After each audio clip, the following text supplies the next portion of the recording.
All right, guys, what's happening? Welcome back to Expand Podcast with your host, Omar Alfaro, where we talk about what's happening in our everyday life, in addition to our deals, our challenges, and all that good stuff. And today, I'm solo. My co-host is gone, so JP is out and about. He took a little vacation for a couple days, just himself, to reset, reflect, and come back a different person to attack all of his goals that he wants to attack. So I do suggest that for a lot of people. If you've been going and going and going, some alone time isn't a bad thing. So that's what he's choosing to do. And, I can't wait to hear about his trip when he gets back. And everyone's going to listen to it next week when we continue our our normal podcast day. So, but let's talk about what's happening, on the neck of the woods, on our side of the equation. We actually just announced that we are having our third kid, which is pretty freaking rad. It is my fourth because I have a 17-year-old, and then I have two daughters with my lady Alyssa now, and then we're expecting another baby, another blessing, March of 2024. We don't know what the gender is either, so we're going to wait. That is going to be a surprise, which is going to be pretty cool. So I keep joking with everyone that's asking me, hey, are you wanting to know? Of course I want to know if it's a little boy or a little girl, so we're prepared. But you know what?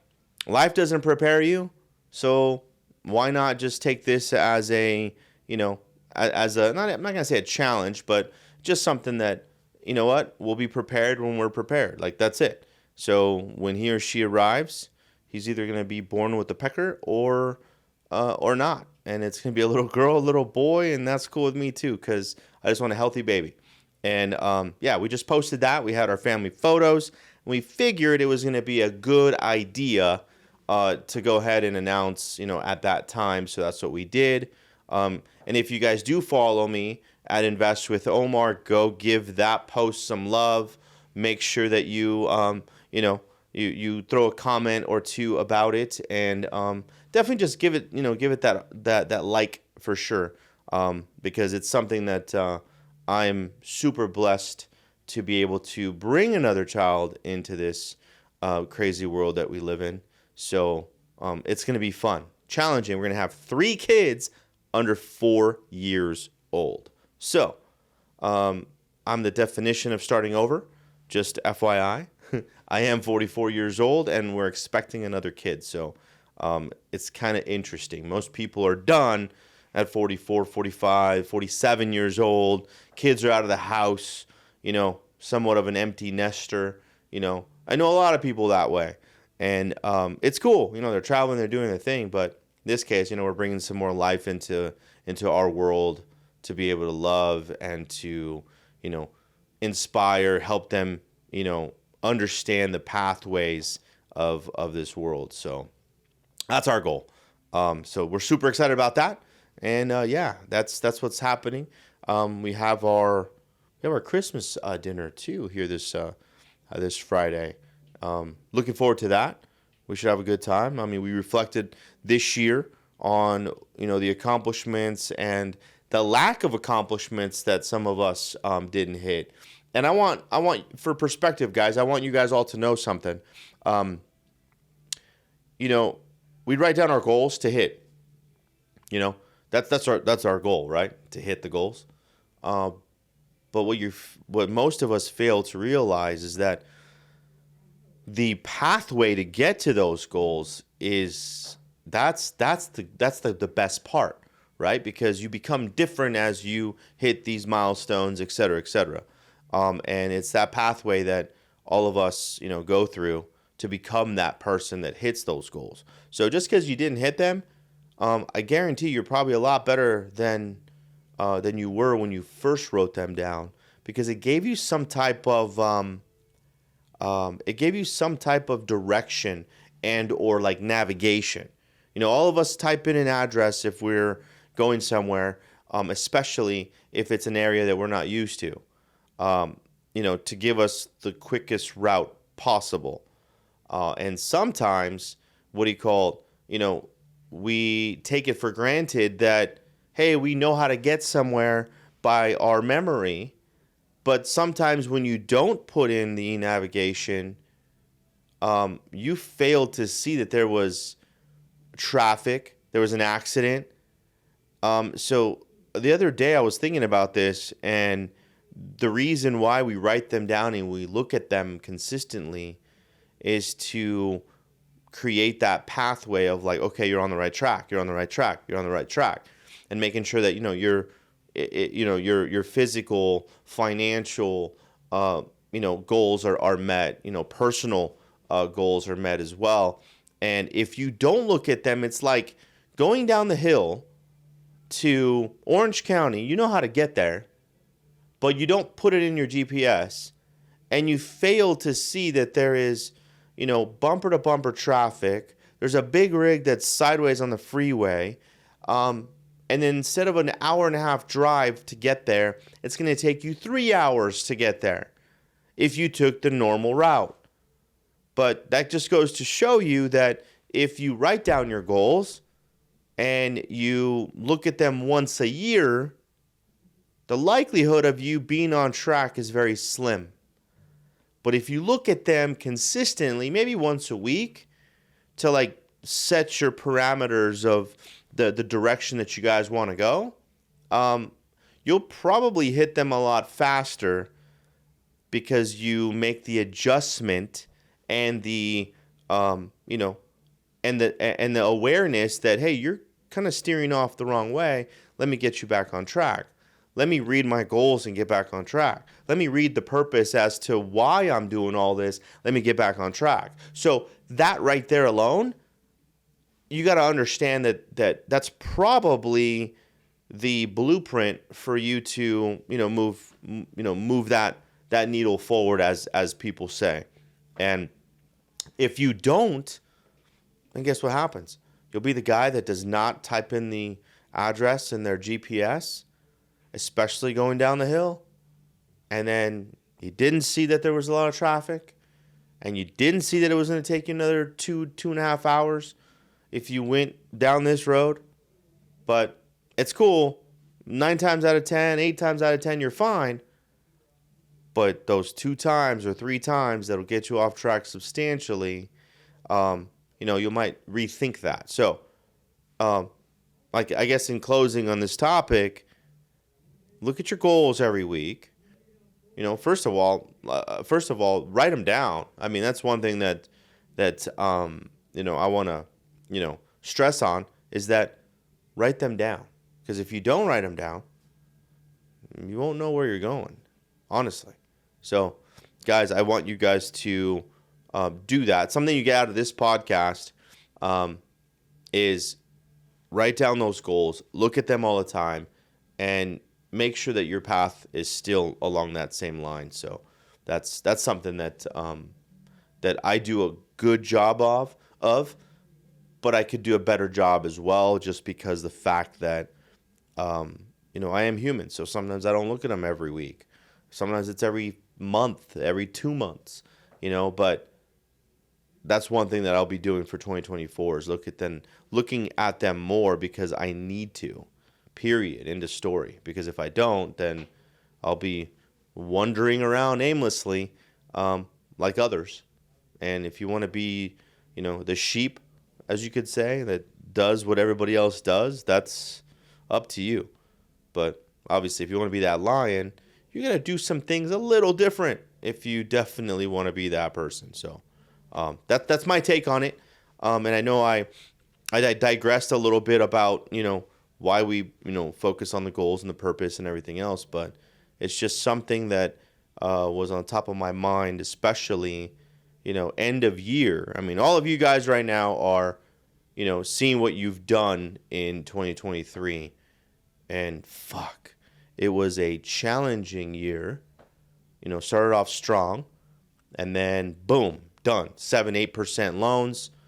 Immediately everything stopped. And we got caught with a few properties that didn't pan out well, but it's part of the business, part of life. And now we're sitting on a good number of flips, and they're still there. and the payments are still coming every 30 days.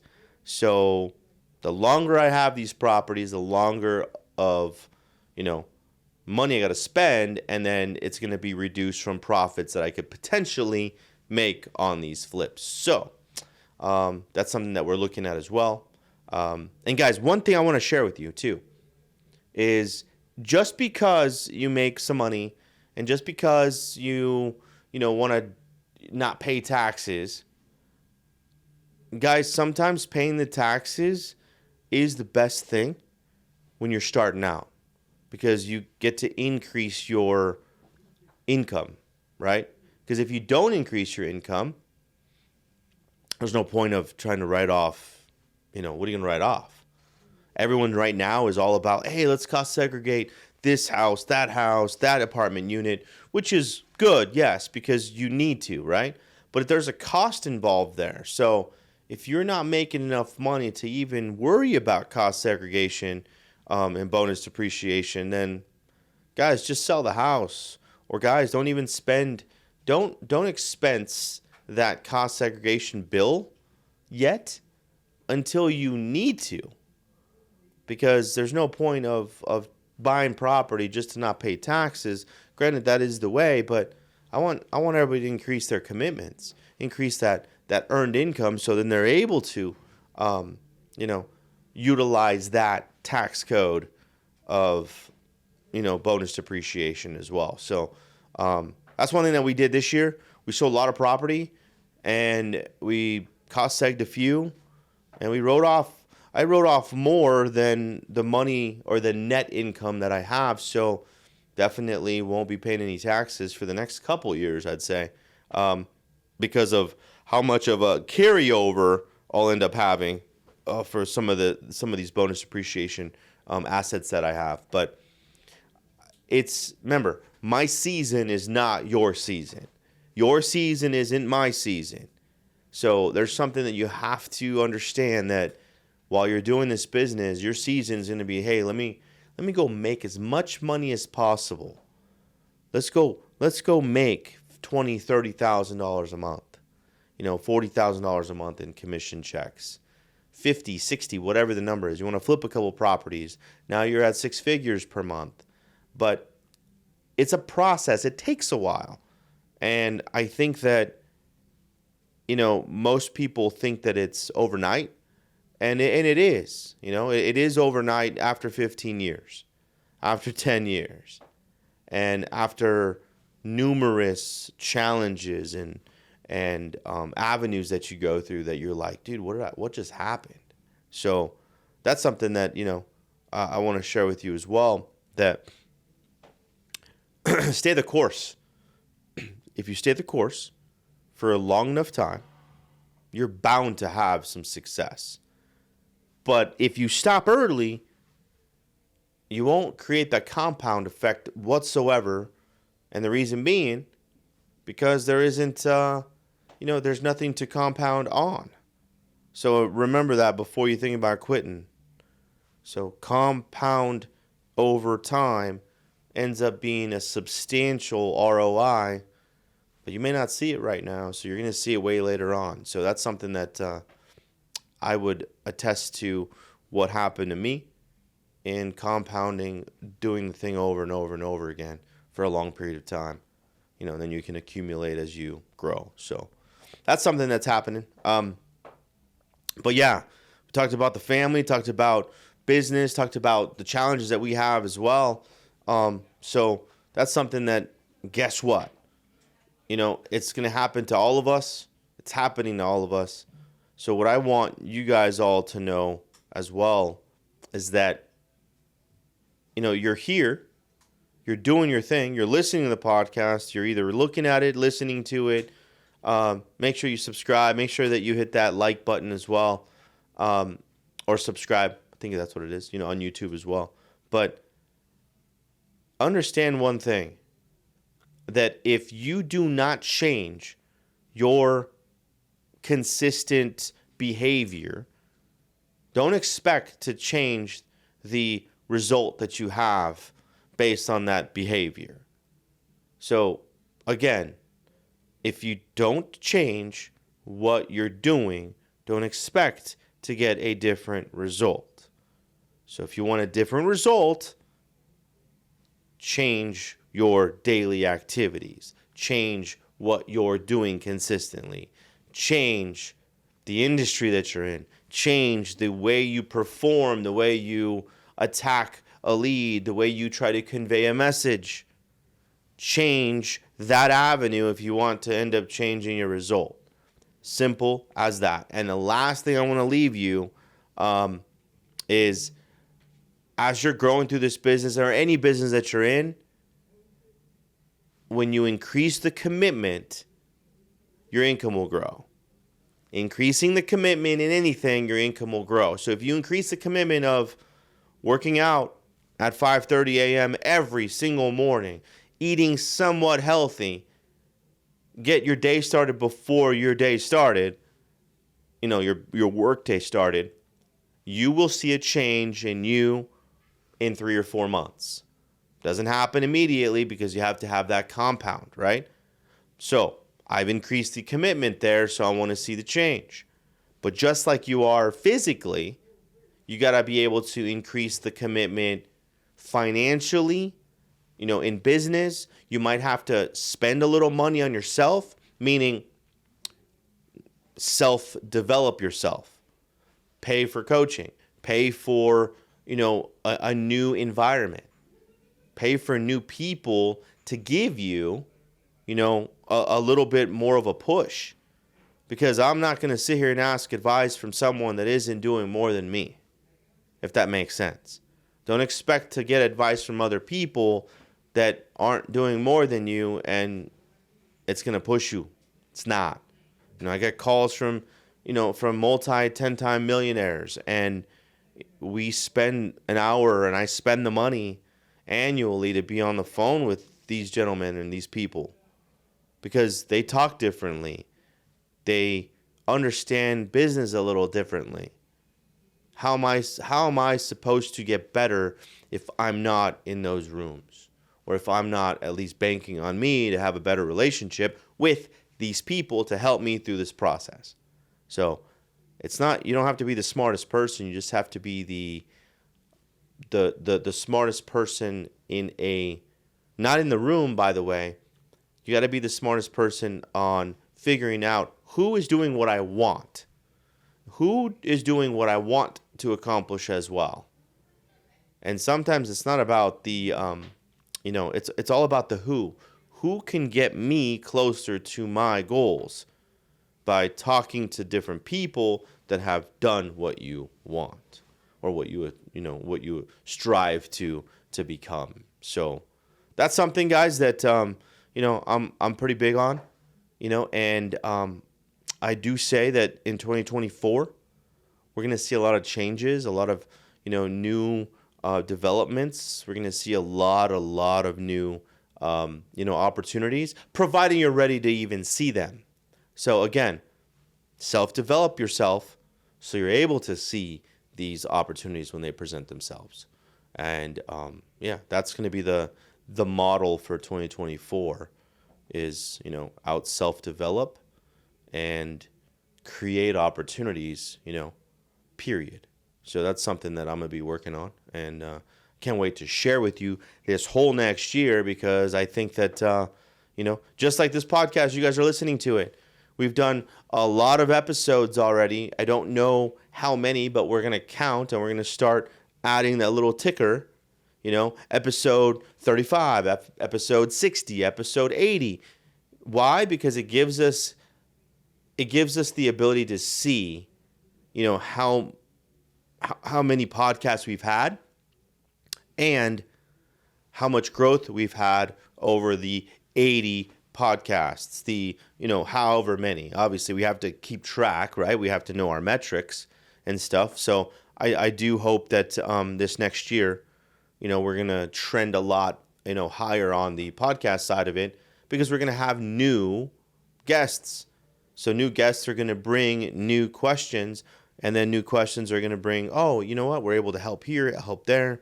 And this is just going to be different people from different industries, and we're just going to be discussing what life's about for them and how they can make it better, et cetera, et cetera. And hopefully it's going to help you guys out, that are listening and, that you're subscribed to it. And hopefully it ends up impacting and inspiring and, educates you guys as well to ultimately expand your knowledge on exactly what you need to do to take your business to the next level. And not even business, life, just become a better person in general. So that's just something that I've always strived for. There's a reason it's called expand, because expand does mean expands your knowledge, expands your, your worth, like on how you see things as well. So it just expand all the way around. And that was the whole goal. That was the whole reason behind the name. So I appreciate you guys all joining, and make sure that you guys click the subscribe, like it, share it, especially this one because I'm solo. So it's all I'm doing now is just talking, and it's cool. I definitely have enjoyed it, and make sure that you guys let people know that it's a good podcast. It's real, and it's very vulnerable as well. So I hope you guys get a lot out of this one today. And then next week, we will be back with our co-host, JP, as well. And I appreciate you guys all joining in. And just like JP would say, take care. I say take care. He said comb your hair. And then we say peace. So, guys, we'll see you on the next one. Take it easy.